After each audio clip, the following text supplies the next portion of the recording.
po natin nakikita, walang pumupunta po rito. Sa dami ng basura, sa dumi ng tao, at may mga basag pa na buti at baka masugatan po tayo pag bumaba po tayo dyan. Yung mga bato po doon, maniwala po kayo, tinutulugan, dyan na po dumudumi yung mga tao. Sobrang baho po yung area na yan. At nakakahiya po sa ating mga turista galing sa ibang bansa dahil sinasaway po nila ang Maynila daw po ay marumi. Ngayon, sasabihin ko po at hinahamon ko yung congressman na nagsasabing iimbestigahan po niya ang Dolomite na to. Alam niyo po,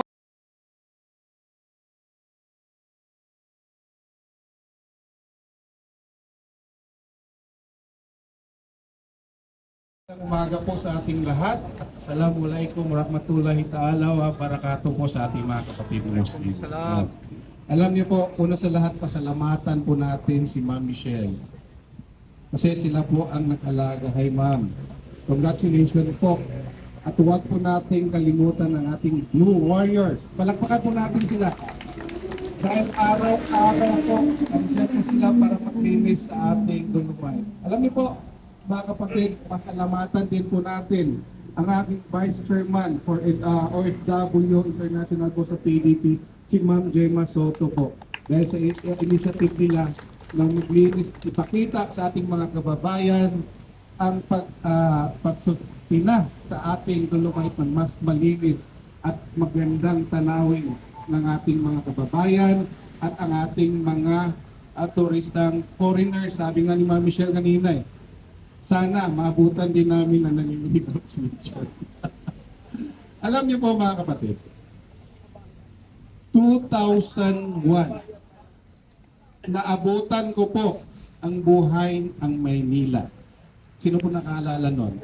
Yan pong Bong Street na yan hanggang doon po sa may traffic light. Punong-puno po yan ng mga tindahan. Sobrang daming tao po dyan. As in, napakaganda po ng ilaw sa gabi. Pero ang hindi po natin nakikita, walang pumupunta po rito. Sa dami ng basura, sa dumi ng tao, at may mga basag pa na buti at baka masugatan po tayo pag bumaba po tayo dyan. Yung mga bato po doon, maniwala po kayo, tinutulugan, dyan na po dumudumi yung mga tao. Sobrang baho po yung area na yan. At nakakahiya po sa ating mga turista galing sa ibang bansa dahil sinasaway po nila ang Maynila daw po ay marumi. Ngayon, sasabihin ko po at hinahamon ko yung congressman na nagsasabing iimbestigahan po niya ang Dolomite na to. Alam niyo po mga kapatid kung bakit siya galit? Dahil sa panahon po ni President Roddy Duterte, para po malaman ng lahat kung saan humuhukot itong tao na to. Kilala ko po yung tao na to. Tinanggal po siya ni President Roddy Duterte sa kanyang posisyon doon sa Urban Port Department yata yun dahil sa issue ng pagnanakaw. Sino ngayon na magnanakaw? Yeah. Di ba? Huwag ka pong magturo. Tingnan niyo po ang ginawa ng mahal na President Roddy Duterte para po sa ating bayan. Hindi lang po ito pang sariling interest at kumita dito. Kasi po, ang iniisip po siguro niya, may kumita. Baka siya po ang may nakita at hindi natin alam. Alam niyo po, minsan po, tandaan po ninyo mga kapatid, yung mga oportunistang politiko na yan, wala po silang karapatan sa ating bayan. Bakit? Dahil ang pinapahirapan po nila ang ating bayan, ang ating mga kababayan, dahil po puro po sila toro, pero wala rin din namang nagawa sa kanilang mga posisyon, kundi magpasarap ng buhay. Di ba po? So paano po tayo ngayon uunlad? Inakita na po natin, tapos papalikan natin, bakit ayaw po ninyo tingnan, Mr. Congressman, yang lupa dyan na wala ng dagat sa harap ng Sofitel at sa harap ng Mall of Asia? Di ba matapang po kayo? Bakit ayaw niimbestigahan? Bakit? Dahil takot kayo. Isang pitik lang sa'yo, baka gumulong po kayo diyan sa kinaupuan ninyo. Kaya takot ka. Dito ka bumabanat sa napakagandang tanawin. Tingnan niyo po, i-compare po ninyo bago to maging Dolomite Beach na to at noong unang panahon. Hindi po yan mapasyalan. Ngayon po, Congressman, hinahamon kita. Silipin niyo po ang sinasabi mo para isampal sa mukha mo yung mga pag-isip mong hindi maganda sa dating President Roddy Duterte. Kaya mga kababayan, mapagmatsyag lang po tayo dahil maraming mga politiko ginagamit lang ang mga isyu para kumita, hindi para tumulong sa ating bayan at sa mga Pilipino. Kaya sa ating mga kababayan, sa ating DNR, MMDA, BPS, lahat po na nagtulong-tulong po dito sa Dolomite Beach po, maraming salamat po dahil kayo po ang mukha ng ating bayan. At magandang umaga po sa ating bayan. Maraming salamat, Ginoong Kokonaik. At ngayon po, inumpisa na natin sa UK.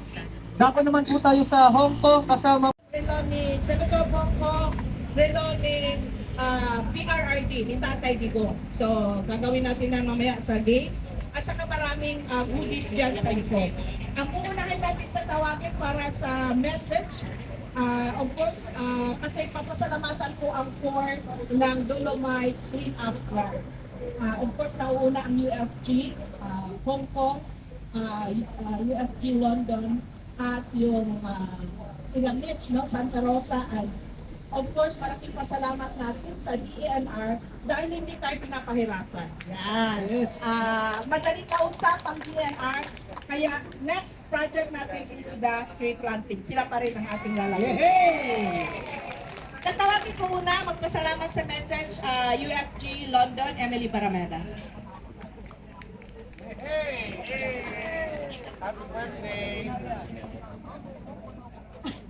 Magandang umaga po sa inyong lahat. Tingnan nyo naman. Gising daw po tayo mula alas 4 ng madaling araw. Pero ito tayo fresh na fresh. Diba? Maraming salamat po una sa ating buong may kapal, sa ating Diyos, mahal na Diyos. At maraming salamat din po sa DNR, sa United Filipino Global Founder, si Ma'am Gemma Soto, I'm Emily Barameda, her co-founder po ng United Filipino Global.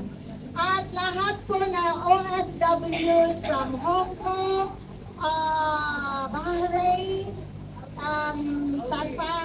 Saudi, China, saan pa po galing yung iba? Tinanggap nila ang request ng mag-chairman namin para pumunta sila dito na makabalik po tayo. Yes! Lagi po natin silang kasama. Ang sinasabi po natin palagi ay tatag lang. Diba? Tayo po ay mag-focus lang kung ano man po ang legacy ni Tatay Digong, kung ano man po ang advocacy sa ating kanya-kanyang grupo. Ang DEDS, tapos ano pa ba yung ibang grupo dito. Maraming salamat po. Nandito din ang ating international laban. Nandito po tayong lahat. Ngayon po, taos puso po kami nagpapasalamat sa inyong pagdalo sa pagtanggap ninyo po sa imbitasyon ng United Filipino Global sa Dolomite Clean Up Drive. No, mula po sa aming puso. Maraming salamat po. Kayo po ay nag-imports na gumising ng madaling araw para po makadalo sa clean up drive na ito. At maraming salamat din po sa mga mula sa malalayong lugar dito sa probinsya, dito sa Pilipinas. Sila po ay nag-efforts din na makarating ngayong umaga. Maraming salamat din po sa ating mahal na Tatay Digong sa ginawa niya sa ating sa Dolomite, sa pagpalinis niya sa Dolomite. Ngayon, wala na tayong maaamoy na basura. Napakaganda ng tubig, di ba? Napakalinis ng tubig, napakalinis ng Dolomite, ang DNR na andyan sila palagi naglilinis. Maraming salamat din sa ating Vice President Inday Sara Duterte sa kanyang magandang message. At maraming salamat din po kay Senator Bongo sa pag-suporta din po niya sa atin sa magpadala na ng mga goodies sa atin. Mahal na mahal po nila tayong lahat. Tayo din po, pinapakita natin ang pagmamahal natin kay Tatay Digong sa pagpunta natin dito sa paglinis sa Dolomite. At kahit nasa malayo siya, ramdam na ramdam po niya ang pagmamahal nating lahat. Kami po sa nagbabiyahe from London to The Hague. Nagkita-kita din po kami ng Ma'am Gemma doon. From Philippines din yung iba, kung saan lugar. Kahit nandun lang po kami sa harap, hindi namin nakikita si Tatay Digong. Alam natin, alam namin na. Bubuhay ka, kapatid! Bubuhay ka! Alam natin, nararamdaman ni Tatay Digong. Alam niya kahit nasa loob siya, nakakarating sa kanya kung anong kadami ang mga tao na sa labas. Ngayon po mga kasama natin doon, kahit makapalang snow, ulan, nandoon po sila. Kaya maraming salamat po sa kanilang lahat sa suporta. Maraming salamat.